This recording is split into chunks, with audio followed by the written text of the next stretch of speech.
या देवी सर्वभूतेषु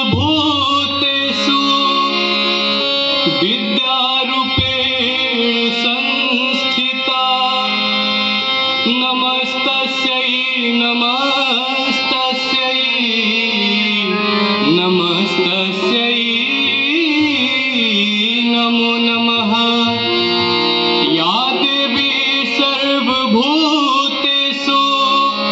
शक्तिरूपेण संस्थिता नमस्तस्यै नमस्तस्यै नमस्तस्यै नमो नमः। एक भक्त अपनी देवी माँ के बारे में क्या क्या गुणगान करता है, आइए सुनते हैं। निमिया के डाढ़ मैया लावेली झूलू हवा, झूल जब मैया जय जय बोलेला सेवा कवा। ओ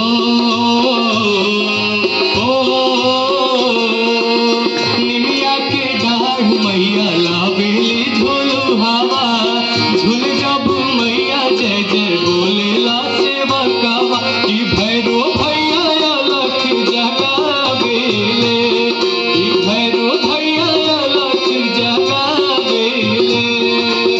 निमिया के डाढ़ मैया लावेली झूलू हवा, झूल जब मैया जय जय बोलेला सेवा कवा। कि भैरो भैया अलख जगावेले, कि भैरो भैया अलख जगावेले।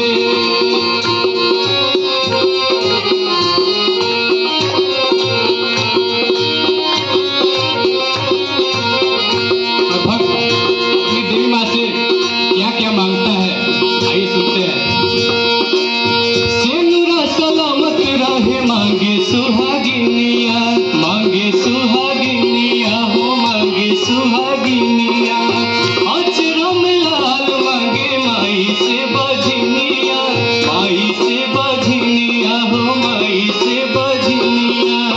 कुढ़ियन के काया देली अधरन के निगाहवा, कन्या कुंवारी पावे सुघरा दुल्हवा। ई बाझिन गोदी होरी लखेला बेली, ई बाझिन गोदी होरी लखेला बेली। निमिया के डाढ़ मैया लावेली झूलू हवा, झूले जब मैया जय जय बोलेला सेवा कवा। ई भैरो भैया अलख जगावेले, ई भैरो भैया अलख जगावेले।